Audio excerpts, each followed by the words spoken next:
Mr. Green, you're recognized. Thank you, Mr. Chairman. I thank the ranking member as well.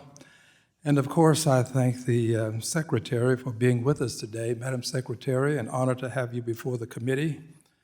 And welcome home.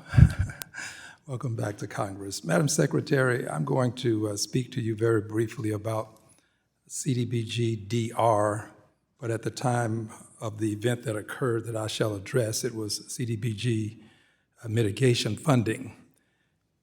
Texas has had 3 consecutive years of flooding disasters. This was in 2015, 16, and 17. We had 1 trillion gallons of water in a 4-day period in the Houston-Harris County area. 68 persons lost their lives to Harvey. Hurricane Harvey caused $125 billion in damages. It truly was a major disaster. In 2018, Congress appropriated $4.38 billion in Community Development Block Grant Mitigation Funds for Harvey.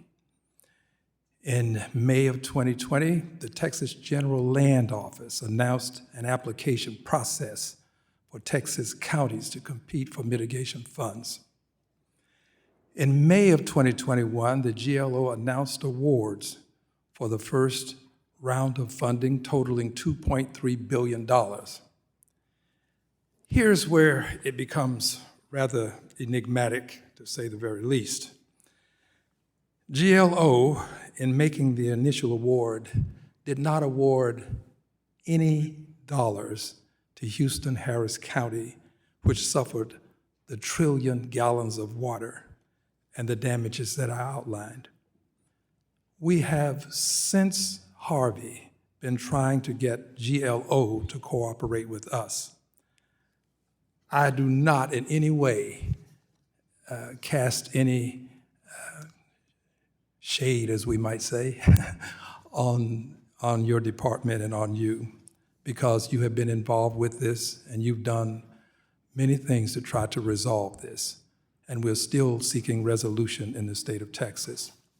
I believe that for future disasters of this type, it would be beneficial for Congress to act.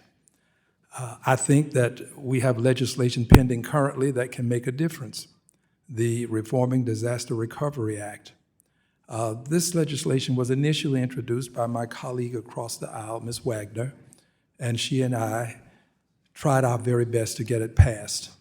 That was in 2017. In 2019, I introduced the legislation, and we've not been able to get it passed. But I think that this CDBG-DR legislation would do several things that would be of benefit. First of all, it would establish a long-term fund for the program.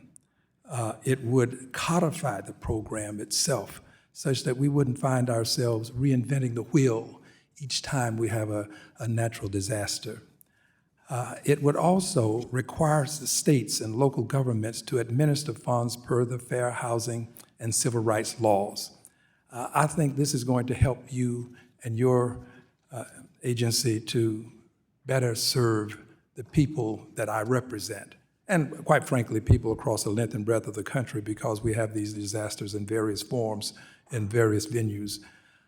I appreciate what you have done and would look forward to working with you and with Congress to, at some point, give some degree of permanency to the CDBG-DR program. As you know, FEMA, they can move rather expeditiously because of the codification of the legislation that they have to govern themselves.